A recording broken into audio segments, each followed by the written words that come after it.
Hi, good afternoon.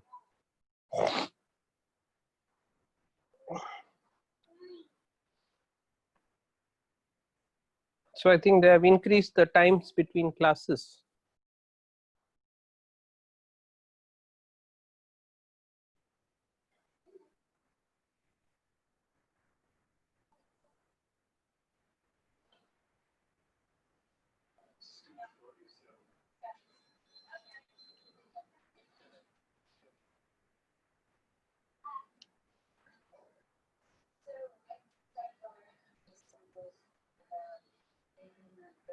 Next week test portion is whole of fourth chapter again. Fourth chapter, again fourth chapter.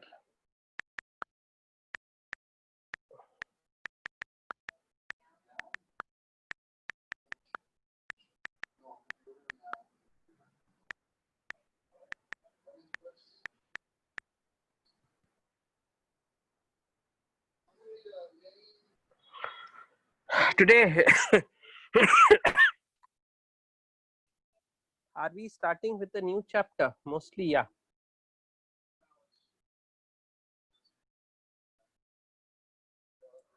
You asked, Nilan, you asked a doubt in Laniti. Today I'll answer it to you. After this class is over, I'll sit on that and I'll answer.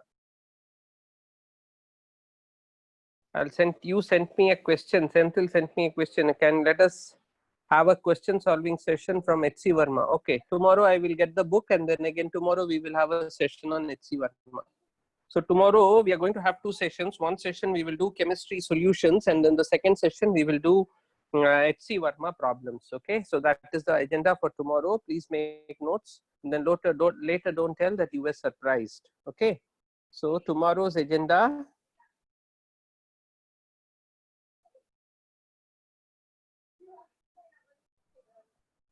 One, continuation with solutions, and second, H.C. Verma book back.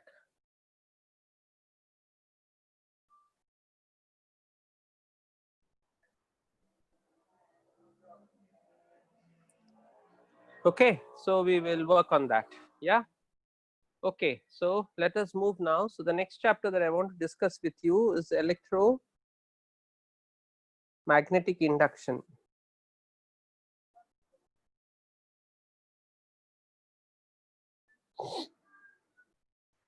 This chapter is a very important chapter. A very important chapter. In a way, we can say that there is a scientist by the name Thomas Alva Edison, and there is the scientist Nikola Tesla.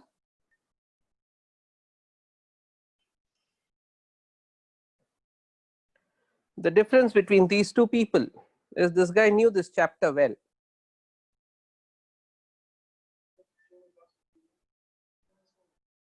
And this guy refused to learn.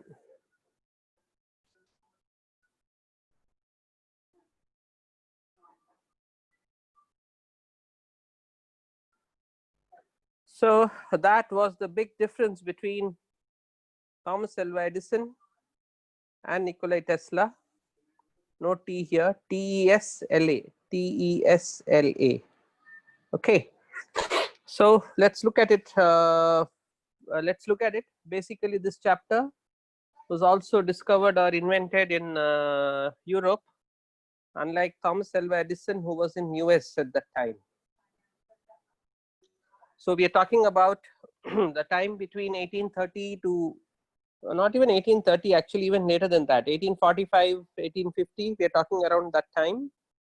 And at that time, you want to look at it, I can show you something interesting.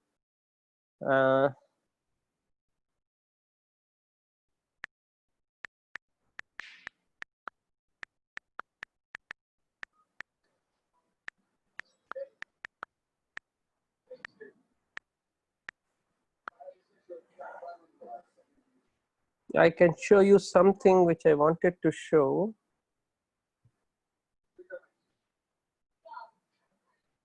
Not just about the skyline, but about the number of wires which were running through the Europe.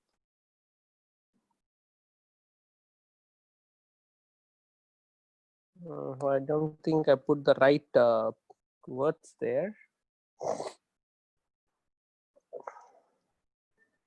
Okay, let's just put pictures of New York during Edison.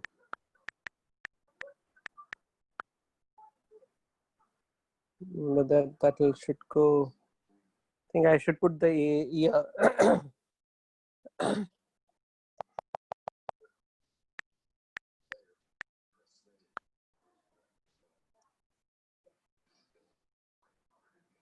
Oh God, I'm not sure if I'm showing you the right.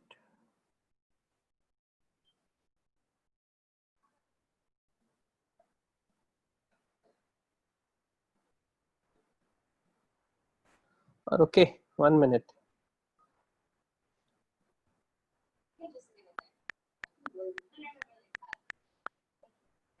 I don't know where this will take, but yeah, you can get an idea. Yeah, this is an example. Cables all around. You can see this number of cables. Just look at the number of cables. Look at this. This is so all over there were cables. So I mean, even here it is visible, but it's a little faint. If you can look at it, the total number of cables which are going around, and these cables were all kind of removed or destroyed or changed because of technology, and Tesla was the pioneer for that. Anyway, so let us work on EMI, electromagnetic induction. In the last class, I explained to you about electric flux. Yeah, I explained to you about electric flux. So now suppose I take a solenoid here. Here there is a solenoid. In case of the solenoid, there's a magnetic field here, mu naught Ni. I can ask you what is the flux through this solenoid, and the flux through this solenoid, you will tell me flux is equal to B dot A. Just like electric flux is B dot A, the same way magnetic flux is also, I mean, electric flux is E dot A, magnetic flux is B dot A. So that is equal to B A cos theta. So flux here will become equal to mu naught Ni, area of this pi r squared, and the total flux is a scalar quantity. There is flux here, everywhere there's a flux. So I can add them up. So total number of coils. So if you see, flux is equal to mu naught N squared pi r squared L into I. So this is the flux through the solenoid. So if you have a solenoid, there is a flux which is passing through it. So now I can make this look a little better by saying that, looks, the flux is directly proportional to I. So flux is equal to a quantity called L into I.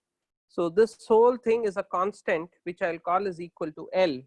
So L is nothing but the coefficient of self-induction, and we are going to read about all this in this chapter. So we'll start with electric flux. Electric flux is equal to B dot A, and from there we will come and then we will move on.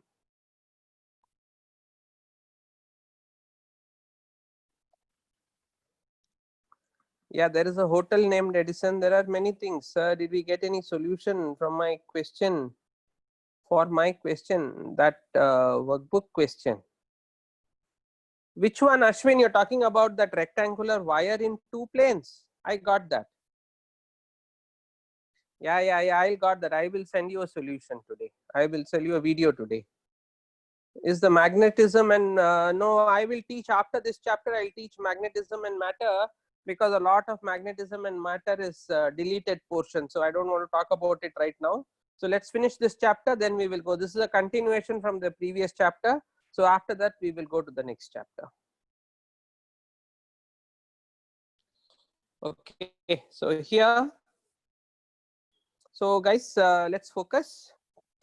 So let's focus. Let's work with electric flux. electric flux is equal to B dot A. Magnetic flux, electric flux is equal to E dot A. Electric flux is defined as the number of field lines cutting through any cross section. The same way, magnetic flux is also defined as the number of field lines cutting through any cross section. The unit of magnetic flux is Weber. Weber is the name of a scientist. The units of magnetic flux is Weber. Weber is the name of a scientist.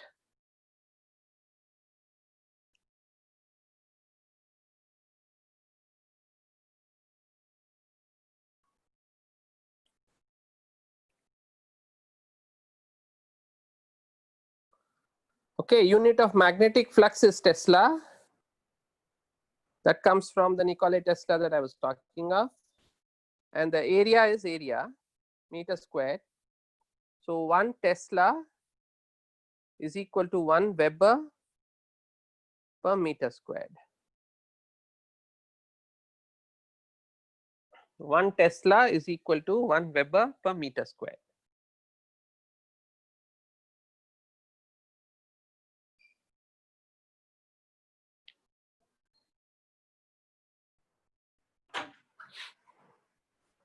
Okay, so if you understand this, great.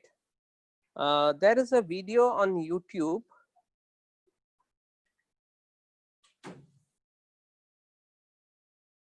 called The Story of Electricity.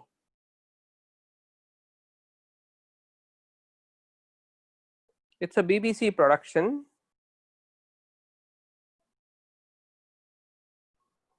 I would strongly recommend all of you to watch it.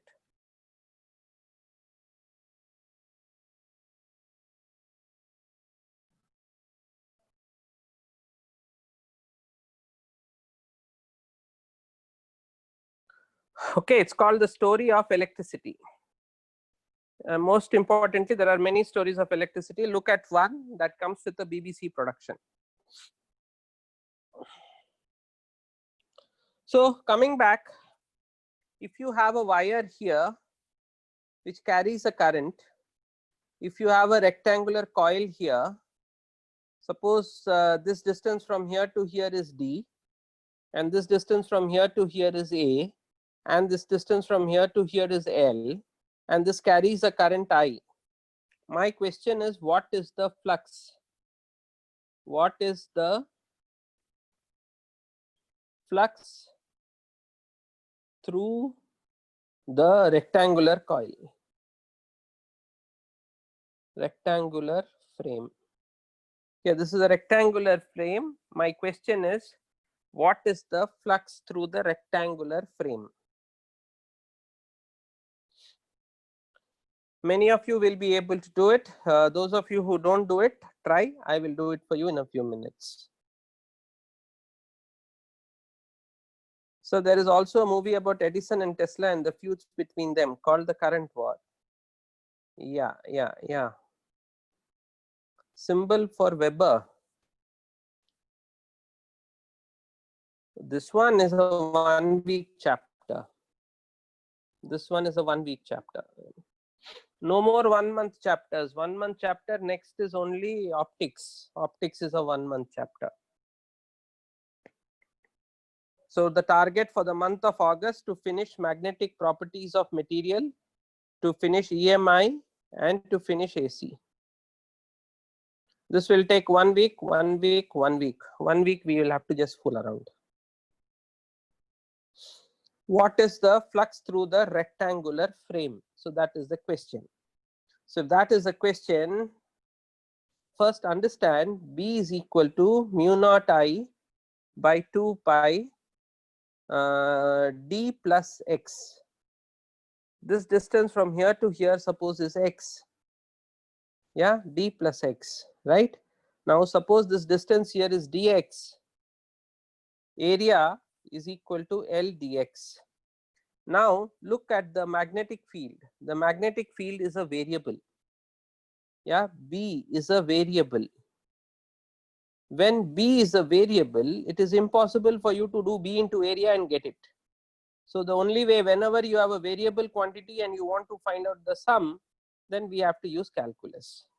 So the flux through this shaded portion is equal to mu naught I by 2 pi d plus x into area L dx. So this is the flux here. Now flux is a dot product, so it's a scalar quantity. So it's a scalar quantity, so you have to add all the flux. So I add all the flux. X is 0 here, and at this point x is equal to a. So this is the flux through the rectangular loop. So first point is the magnetic field is a variable. Because the magnetic field is a variable, I cannot just work with B into area. So I took a small differential area and then I found out what the flux is. Once I found out the flux through that area, the total flux from one end to the other end is going to be the sum. So I just have to find out this integral. So if I find out the integral, it will become mu naught I L by 2 pi ln d plus x. The limits are from 0 to a. So that will give you mu naught I L 2 pi ln d plus a by d. So this is equal to the flux through this rectangular loop or rectangular coil. I repeat, flux is again B dot dA. We are now talking about magnetic field, so we are going to talk about magnetic flux. So basically you need to understand that magnetism is a complete mirror image. Whatever you have learnt in electricity, you are going to learn in magnetism. Yeah, whatever you are going to learn in electricity, you are going to learn in magnetism.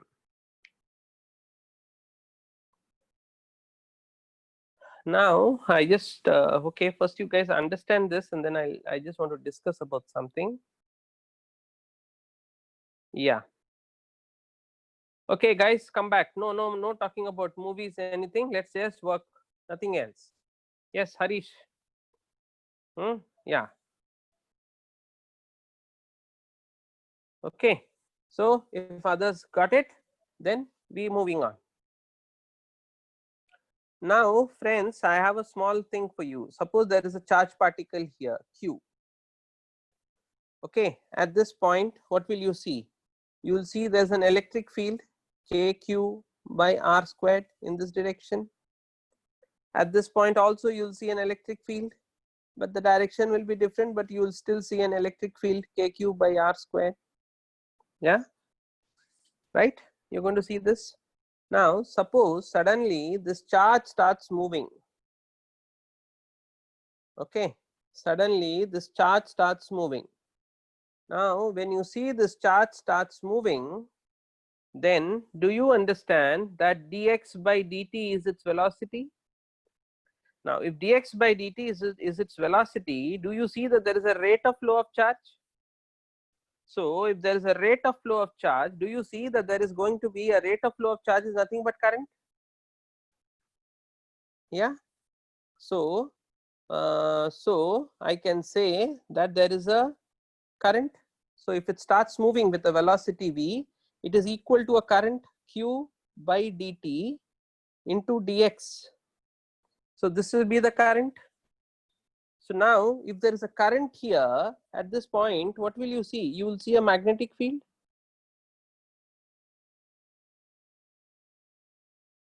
Yeah. Now you had a charge earlier. When you had a charge earlier, you saw an electric field. Now the charge started moving. So can I say when the charge started moving, it's a moving electric field? So now can I say that a moving electric field is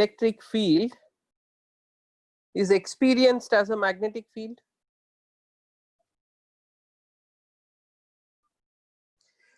Yeah, a moving electric field is experienced here as a magnetic field. Now suppose you also start moving. So this is moving with some velocity, you also start moving with the same velocity. Then what will happen? The charge will appear to be at rest. So the charge appears to be at rest. What will you experience? You will experience again an electric field. You will experience again an electric field. So whether there is a magnetic field or whether there is an electric field is a relative statement. Yeah, it depends upon your frame of reference. If your frame of reference was stationary for a moving charge, we experienced a magnetic field. But the moment the frame of reference started moving, we did not experience it as a magnetic field, but experienced it as an electric field. Yeah. So this is one of the prime proponents of Einstein's theory of relativity. So when Einstein spoke of his theory of relativity, what he was trying to say is whether you experience something as an electric field or whether you experience something as a magnetic field is a matter of is a relative issue.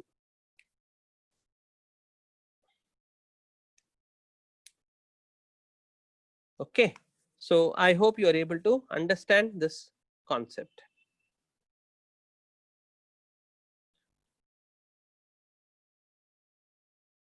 Moving charge, what is current? It's not, you don't have to create electricity. What is current? Current is a moving charge.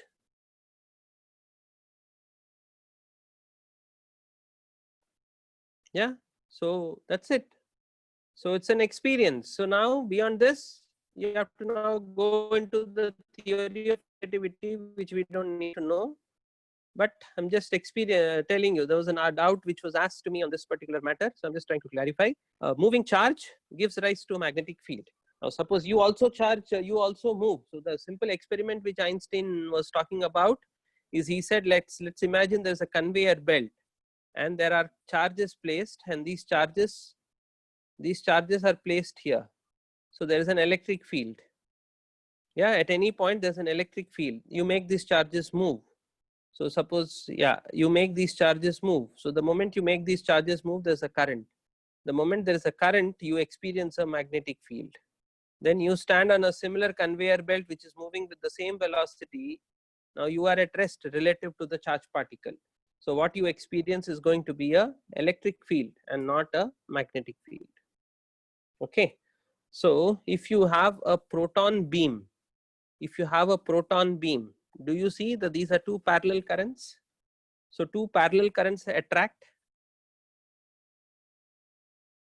Yeah.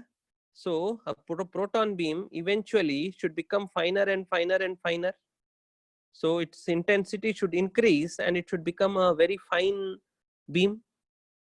But proton beam, this has a charge q. This also has the same charge q. They are relative at rest to each other. So there is going to be a force of repulsion between them, because we know like charges attract. Sorry, like charges repel. Right. So whether there will be a magnetic field, whether there will be an electric field, whether there will be no force. So in reality, the beam neither diverges nor converges.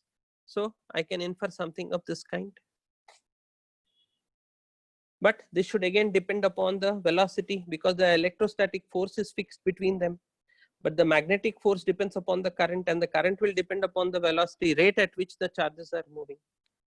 Yeah. So there is lot to think. There is lot to think in physics. Everything is still not answered. There is lot of work that can be done. Okay.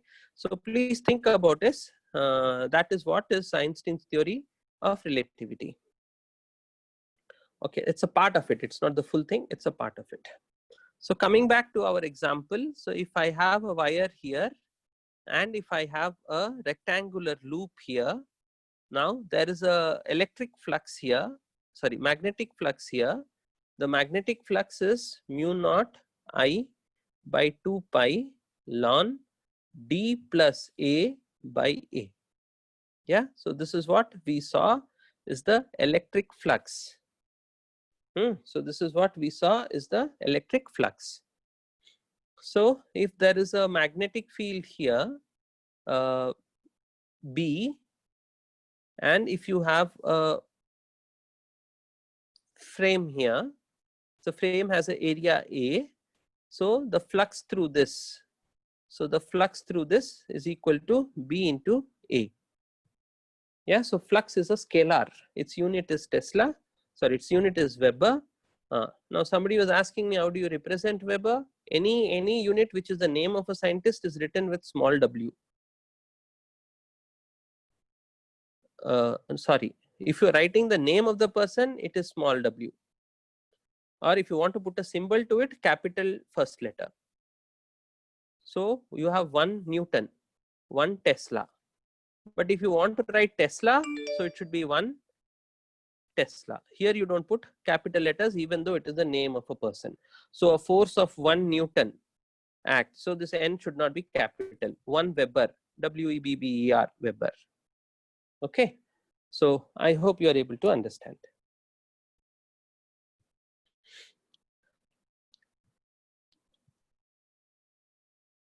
There is a ring here. I put another ring here. There's a ring here. I put the other ring this way. There's a ring here. I put it this way. Yeah. So here the flux is A. Here the flux is B. Here the flux is C. Arrange these in ascending or descending order.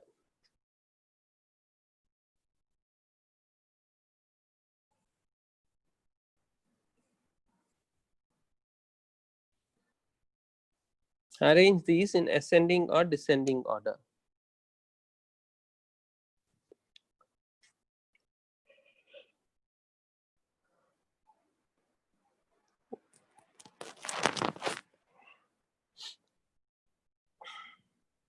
So there is flux through this wire. There is flux through this. There is flux through this. So my question to you is, what is the flux? Arrange them in increasing or decreasing order.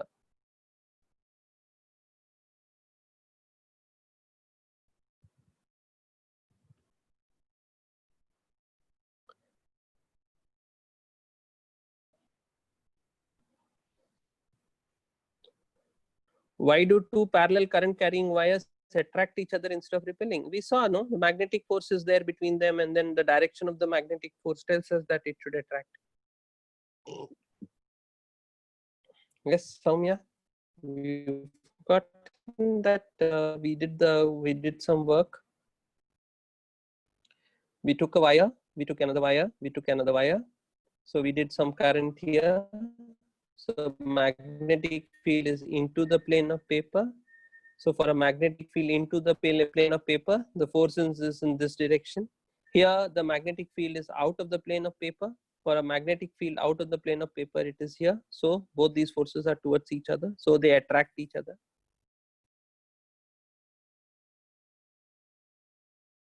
When a current passes through a wire, the wire is always neutral.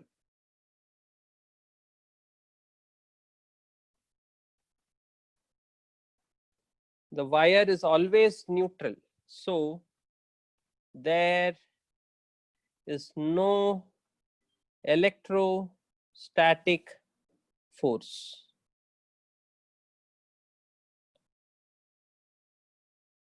If this answers your question.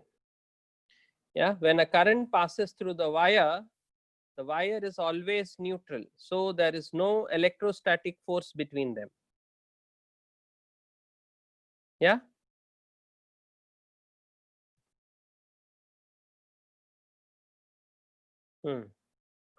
Okay, so yes, some of you all said correctly. A will be the highest, followed by C. So A, C, B. So A is the highest, followed by C, followed by B. So the way I understand is that always the electrostatic force, always the magnetic field, area vector is perpendicular to the plane. Area vector is perpendicular to the plane. magnetic field is perpendicular to the board. Magnetic field is perpendicular to the board. So here the angle is 90 degrees. So flux is equal to 0. Here the angle is 0 degrees. So flux is maximum. Okay. So now in this case, the area vector will be this way or this way. Now the flux vector will be perpendicular to it. So you have to know which angle to be taken. Okay. So you have to know which angle to be taken. So this angle here is 90 degrees. This angle is theta. So this angle is 90 minus theta. So when you want to take the flux, the cos theta will be the angle between the area vector and the field vector. So the field vector will be like this. So it is cos theta. So cos theta will actually become sin theta depending on which angle is given. I am assuming this angle theta is given to you. Okay. So here the flux is equal to BA cos of 90 minus theta. So that is equal to BA sin theta.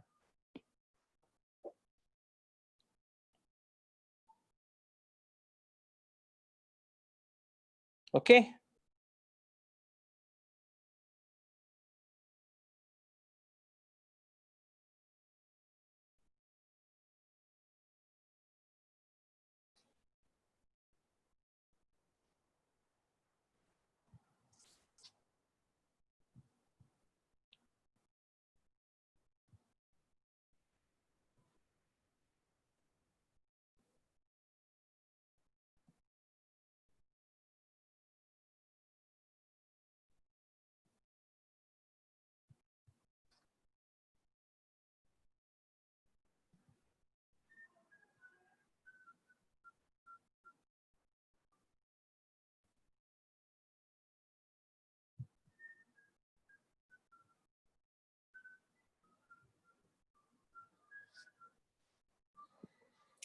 Okay.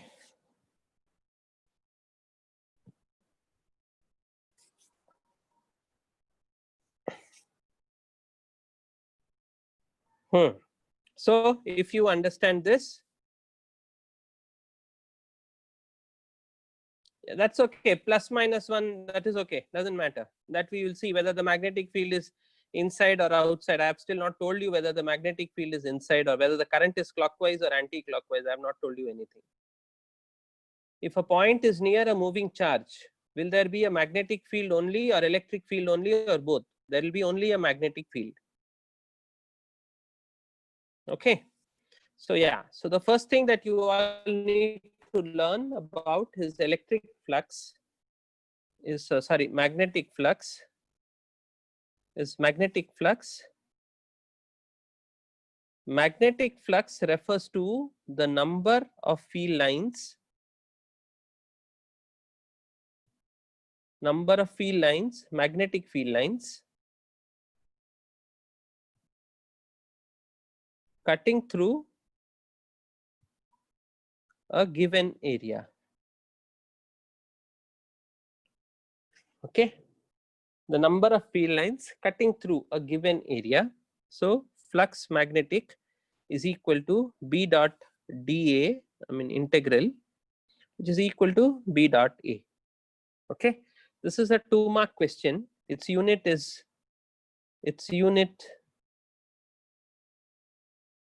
Weber. Then it's a scalar quantity.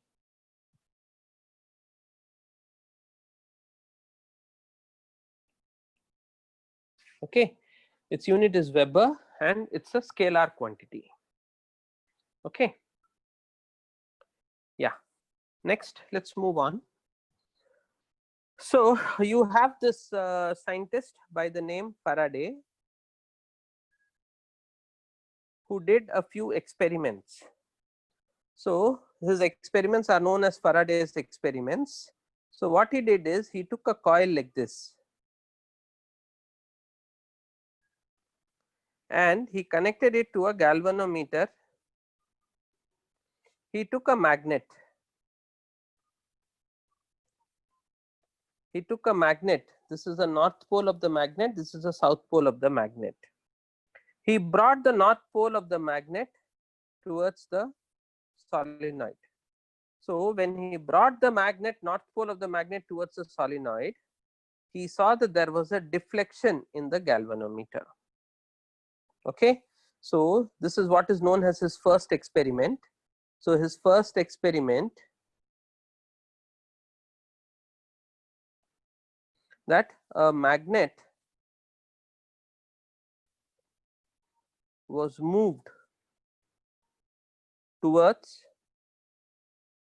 a solenoid connected to an ammeter. So I have an ammeter or a galvanometer. So you have a galvanometer. To the galvanometer, he moved a magnet towards it. Observation: there was a deflection in the galvanometer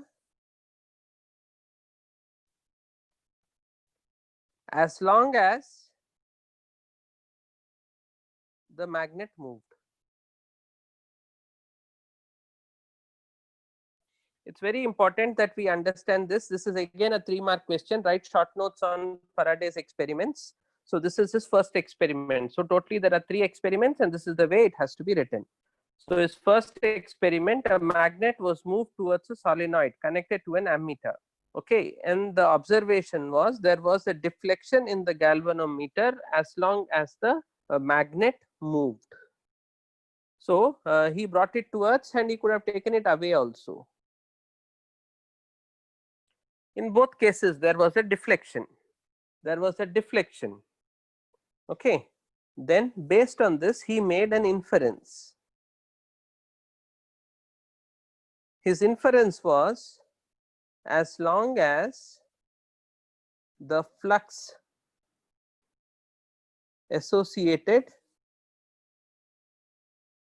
with a as long as the flux associated with a coil changes, an EMF is induced, and this EMF brings about a current.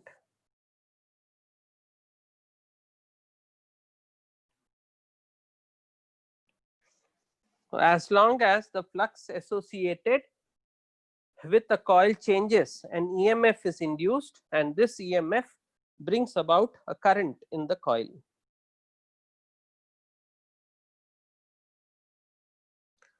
Okay, current direction will decide the magnetic field. No, sir? Yeah. If we can generate electricity through moving a magnet, then why can't we use to produce electricity in large scale? Yes, until we can do that. Okay, yes, we can do that, and that's what they do. That's how electricity is produced. But now the question is, how are you going to move it? So where is the energy conservation? We'll discuss. My class has just begun. So yeah, we'll answer all questions. We will answer. Let me finish. So as long as the flux associated with the coil changes, an EMF is induced, and this EMF brings about a current in the coil. Okay, this is his first experiment. Yeah, I hope all of us are making notes. This Faraday's second experiment.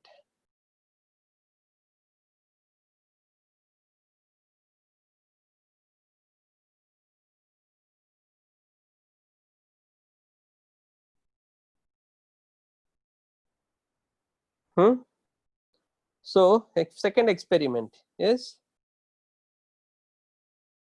he moved the magnet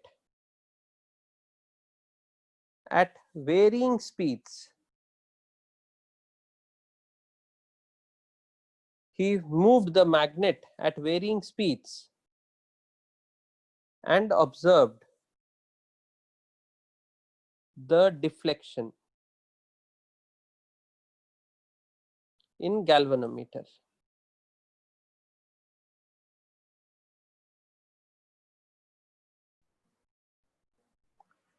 He moved the magnet at varying speeds and observed the deflection in the galvanometer. Okay, his observation.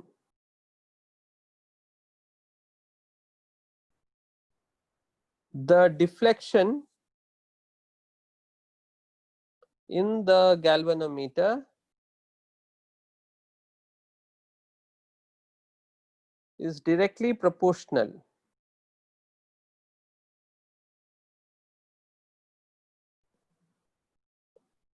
to the speed. So if we move the magnet fast, the deflection was high. If we move the magnet slow, the deflection was low. So his inference.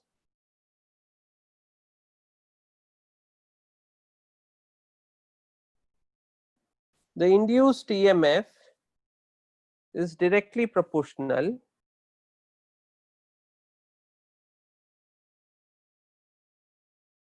to the rate of change of flux. The induced EMF is directly proportional to the rate of change of flux. So he took the magnet, he moved it fast. When he moved it fast, deflection was more. He moved it slow. When he moved it slow, the deflection was low. So the inference that he could draw out of it is that the induced EMF is directly proportional to the rate of change of flux.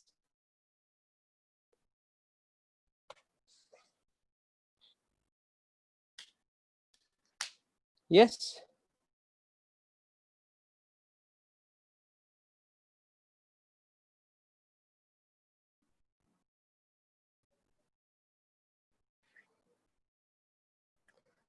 As long as the flux associated with the coil changes, an EMF is induced, and this EMF brings about a current in the coil.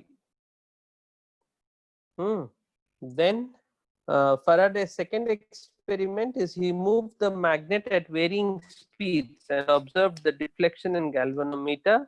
His observation is that the deflection in the galvanometer is directly proportional to the speed. Then inference, the induced EMF is directly proportional to the rate of change of flux. Then his third experiment.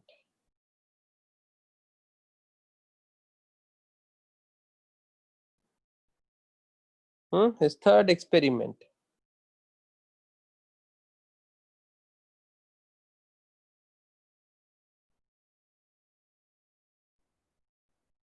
He simultaneously moved the coil and the magnet with same velocity.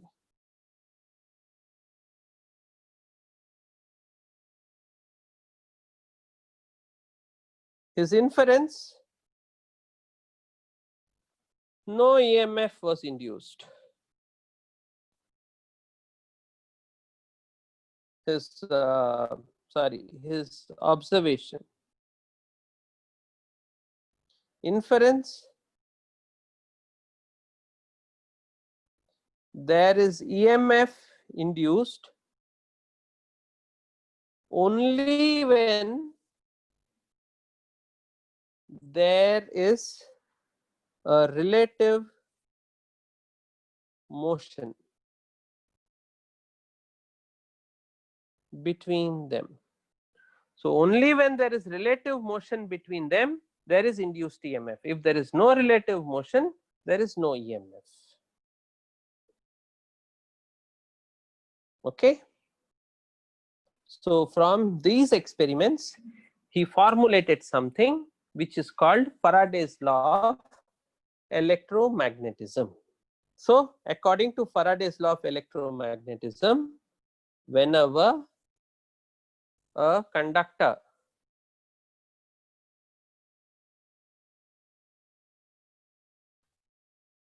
moves through a magnetic field,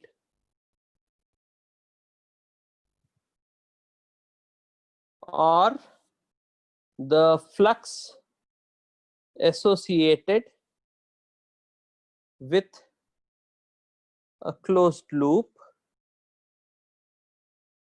changes, an EMF is induced.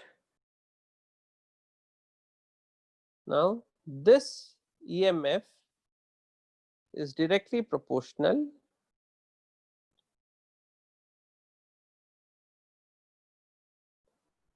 to the rate of change of flux.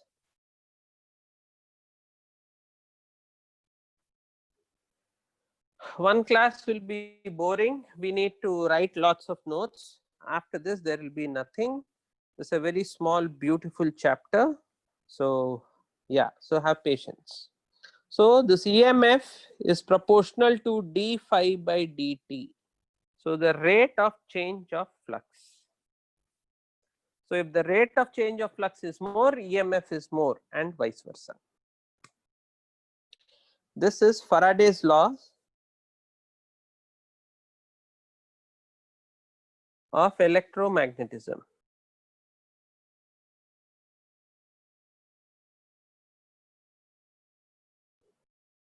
Whenever a conductor moves through a magnetic field or the flux associated with a coil with a closed loop changes, an EMF is induced.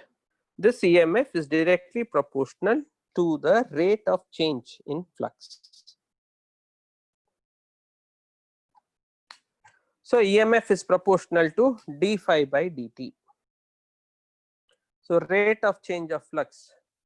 What if we make a solenoid and circular magnets into it infinitely by inertia to produce electricity? Yeah, Levin, we can do.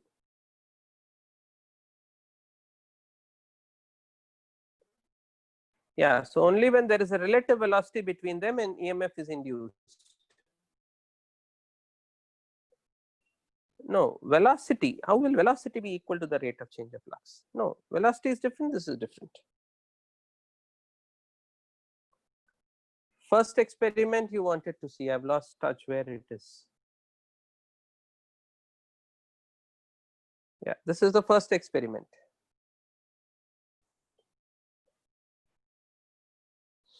So, same thing.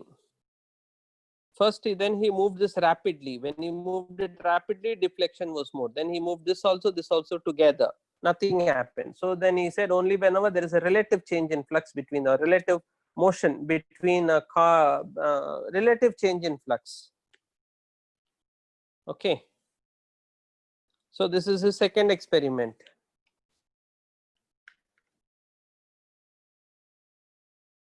This is his third experiment, and this is his law that EMF is directly proportional to d phi by dt. Okay, so whenever there is a relative change in flux associated with a closed loop and EMF is induced, yeah, then this EMF is directly proportional to the rate of change in flux.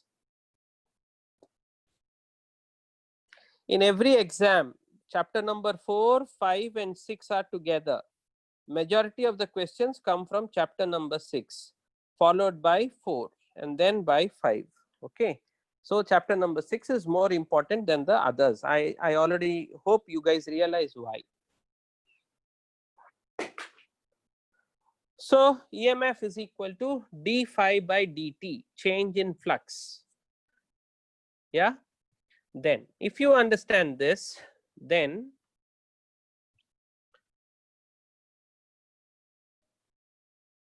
here is my coil. Here is my galvanometer. I take a magnet here. Okay. Suppose this magnet is a north pole. Now, as this is moved in this direction, there is a current here. That's what Faraday said. There is a current here. So, now there are two possibilities. The current could be clockwise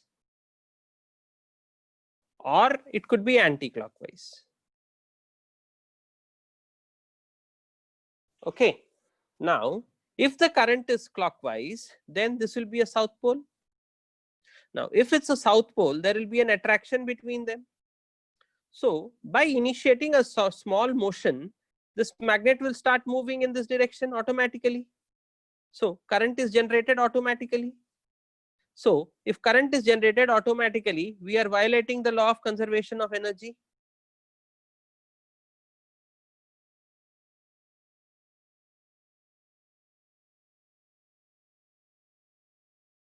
Yeah. So the other option is that it is an anti-clockwise current. So if it's an anti-clockwise current, this is going to be a north pole. So now if it's a north pole, there will be repulsion. So ideally you will have to do work to push it in this direction. So the external agent is doing work, and that work is getting converted into electrical energy. And when you observe this, the deflection in the galvanometer corresponds to this. So this is what was observed by a scientist named Lenz. And we have the important law which is called as Lenz's law, which states that the nature of the induced EMF is such that it tends to oppose its cause. The nature of the induced EMF is such that it tends to oppose its cause. So I have EMF is equal to minus d phi by dt. So this minus sign came up because of Lenz's law. Lenz's law is in accordance with the law of conservation of energy.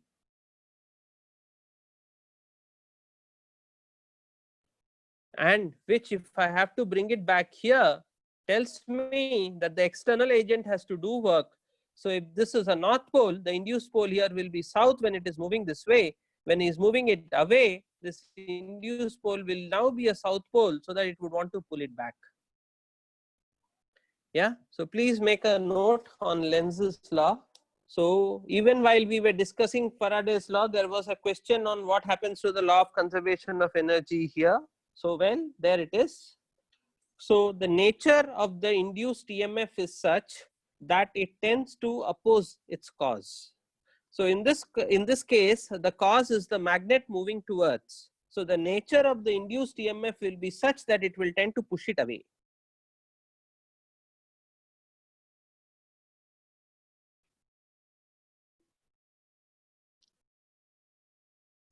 Yeah, so this is the statement.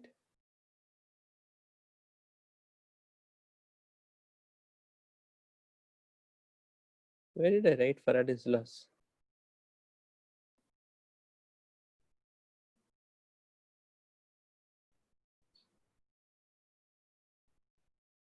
I don't know that Faraday's law. I had written Lenz's law, it vanished somewhere. Third experiment, Faraday's law. Nature, yeah, nature of the induced EMF is such that it tends to oppose its cause. Then I explained it again here.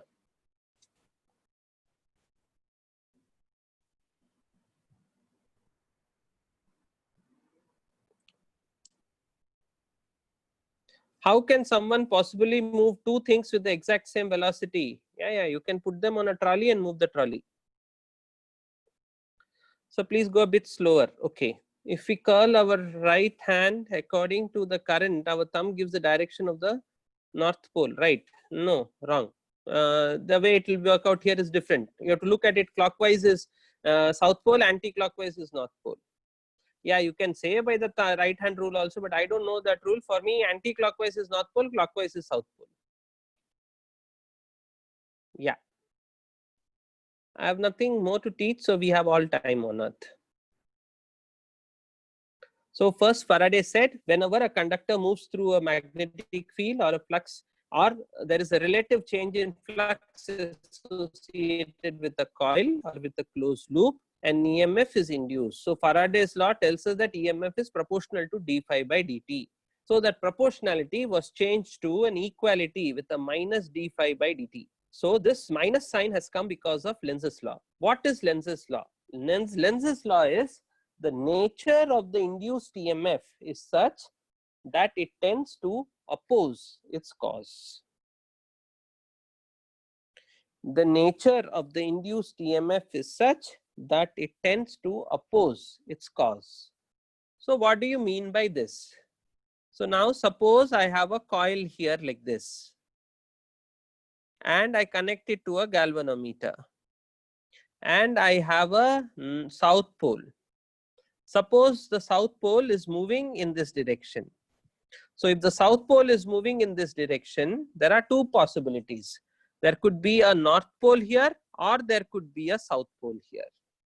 Okay. Now suppose it's a north pole, or suppose it's a south pole. If it's a south pole, so let's take this up first. If it's a south pole, so south pole, there will be a repulsion. So this magnet is going in this direction automatically. So electrical energy is generated, but there is no source. So electrical energy is generated, but there is no source. On the other hand, if it's a north pole, now north pole will be pulling in this direction. So now you are moving it in this direction against a force. So if you are moving it in this direction against a force, work has to be done. So you are doing mechanical work here. The result of that mechanical work is an induced EMF here, which is giving rise to a current, and hence mechanical work is getting converted into electrical work. Whatever there is a movement and all that.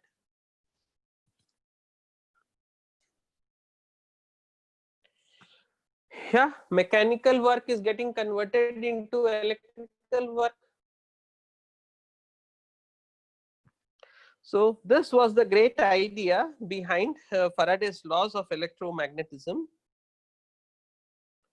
Now, if you guys understand, I will move on, or I'll show you all slides. Don't worry. Yeah. So yes, Apurva, are we able to understand, Anirudh?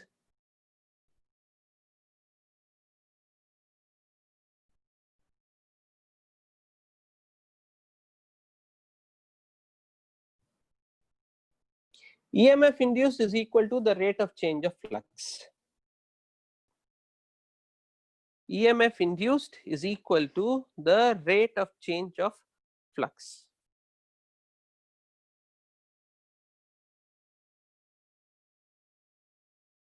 Yeah, are we getting it? So if I have a ring here, suppose there is a ring and I have a magnet. Suppose this is a north pole and I leave it. Now gravity is doing that work, and the magnet will be coming down, falling down. Okay. Now as the magnet approaches, it's a north pole. So magnet is coming down. So the nature of the induced EMF is such that it should push it up. So this also should be a north pole. For it to be a north pole, the current should be an anti-clockwise current. So here you have an anti-clockwise current. Yes. So from Male, if you see, it will be anti-clockwise. From Keele, if you see, it will be a clockwise current. Now it has come here. So when it has come here, south pole is here. So south pole is going down. So the nature of the induced EMF down should be such that it should pull it up. So now Keele, it should become a north pole. So now Keele, when you watch, it will become a north pole. Male, if you watch, it will become a south pole. Do you understand? Nature of the induced EMF is such that it tends to oppose its cause. So here the EMF is because of the magnet falling down. So the nature should be such that it should push it up. Okay. Yes. The nature of the induced. So how was electricity before how was electricity before AC? Before AC, electricity was via battery discovered by Volta. Yes, all sources were cells, and from cells they got DC generators. But because of this, AC generators also came up. The nature of the induced EMF is such that it tends to oppose its cause. Whatever is causing it, it will oppose it. So here this magnet moving down is causing the EMF. So the nature of the induced EMF in the wire will be such that it will tend to oppose it. So it also has to be a north pole, so that north pole repulsion will be there. In this case, it is because of the south pole going down. So the nature of the polarity should be such that it should pull the south pole up. So what can pull the south pole up? Only a north pole can pull the south pole up, right? So now it becomes a north pole up. When you look at it from the top, it will look like a south pole.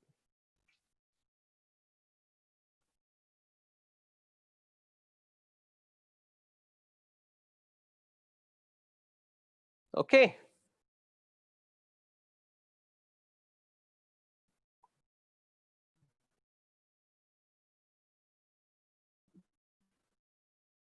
Yeah, so if you understand this, then all our job is done. Next, we have to only look at applications. The applications that we will be looking is d by dt of phi.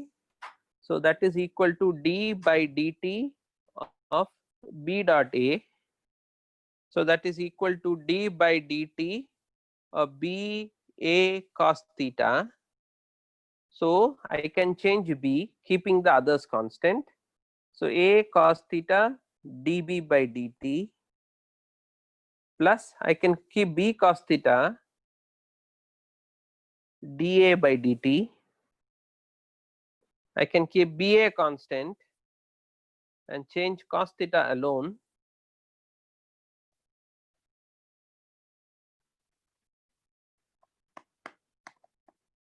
So here I am changing the magnetic field.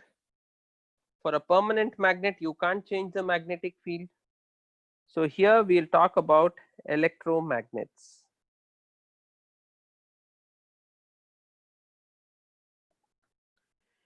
Here we will talk about conductors moving through a magnetic field.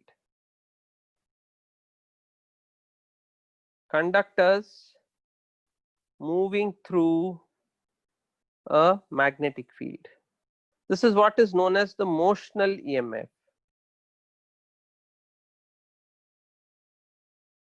Now this is what we do in a AC generator. So we'll read about AC generators. Once you read about AC generators, next we will have to see what an alternating current is. So that will be the chapter after that. Okay, so these are electromagnets. So first we'll read about electromagnets.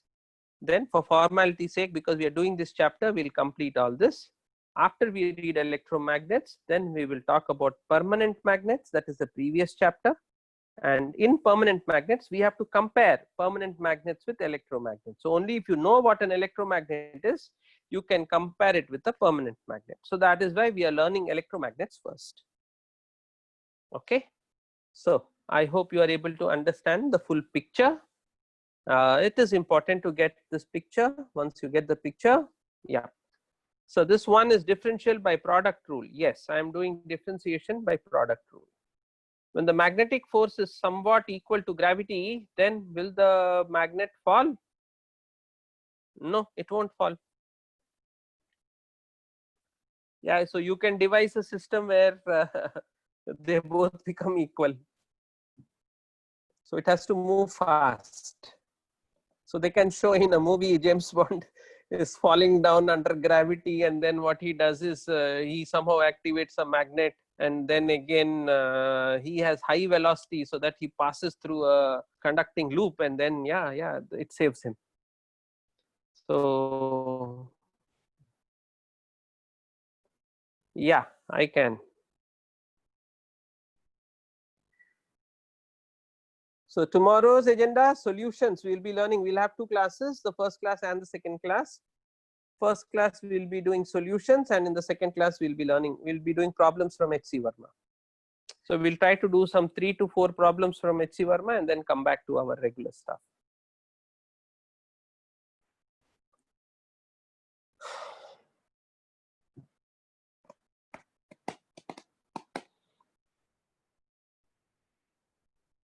So we'll read about coefficient of self-induction next.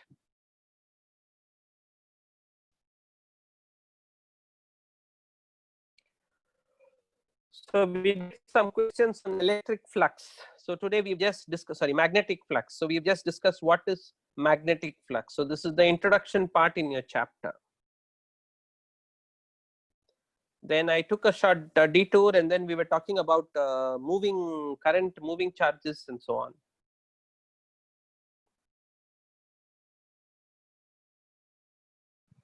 Yeah. This is the 8th slide.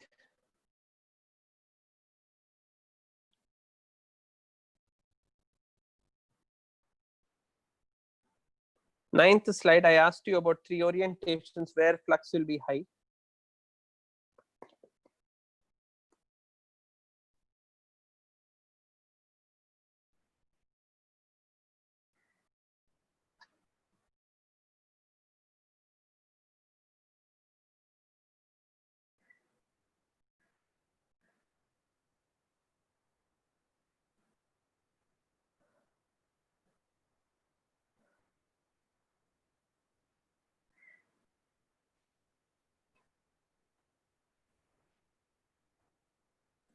So this is 12, 13,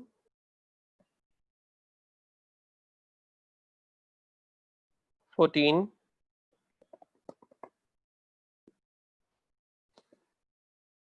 15. Please make sure that you're going back and reading your textbook. That's very important. 17.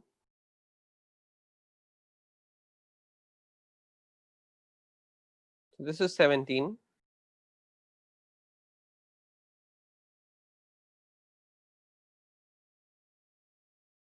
This is the explanation for Lenz's law. This is a 2-mark question for you.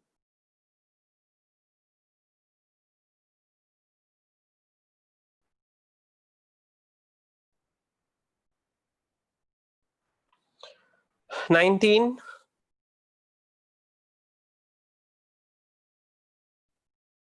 20,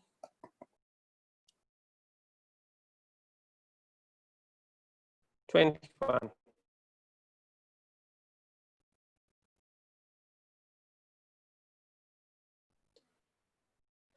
No NK class tomorrow. So that's what we call a levitating object. Yes, you are right. Yeah, I showed the slides. So no NK class tomorrow. Is there pressure generated due to moving charges? No pressure, but tremendous force can be generated. Yes, H.C. Verma of previous chapter, Bayat-Savart law, last one. H.C. Verma, Bayat-Savart law.